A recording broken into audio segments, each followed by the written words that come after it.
Everybody enjoys a nice juicy steak or burger. And most people know that beef comes from cows. But have you ever wondered, what part of the cow am I eating? Well, in my 4 years experience processing meat, I've learned just about every piece of meat there is and where it's located on the animal. And today, I'm going to share with you a little bit of my knowledge. The cow is broken down into 4 major primals. You have your chuck, your rib, your loin, and your round. So we're going to start with the rear of the animal and work our way forward. Starting with the rear legs of the cow, you have what's known as the round portion. Now the round portion is the most heavily used muscle on the cow, which makes all the meat in this area very tough. So on your inner thigh of both of your rear legs facing towards the head, you're going to have what's called the inside round, or your London broil. Now on the opposite side of your London broil, you're going to have your outside round, or your rump roast. If you ever wonder why it's called a rump roast, it's because if they called it a cow butt, nobody would buy it. Now in the center of your outside round and your inside round, you're going to have what's called the eye round.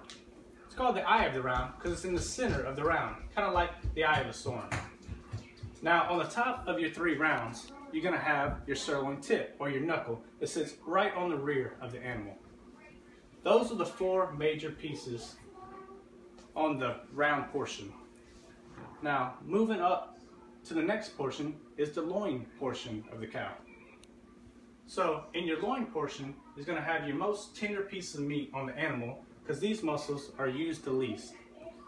The backbone of the cow is going to come down in a bone shape like a T, which makes your T-bone steak. The big portion on the top of your T-bone is known as your New York strip, and the little bitty medallion piece on the bottom of your T-bone is known as your filet mignon.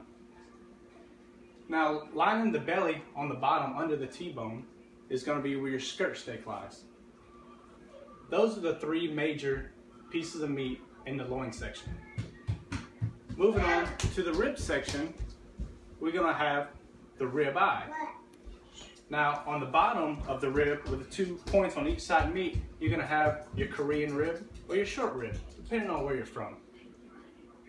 Now the lining on the inside of the ribs on both sides is where your flank steak is going to be.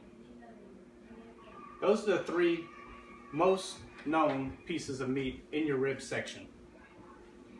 Now your final section is going to be your chuck area.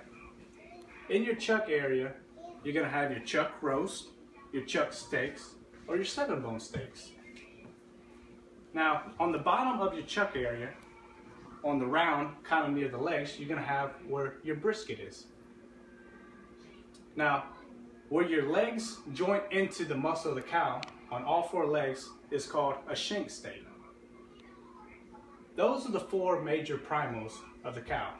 You have your chuck, your round, your loin, and your rib. Now you probably noticed that I missed the most important piece on the cow, the hamburger meat.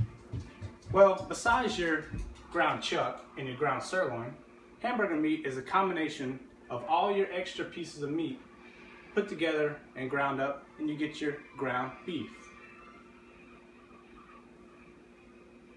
Finally, that's all the pieces of meat on the cow.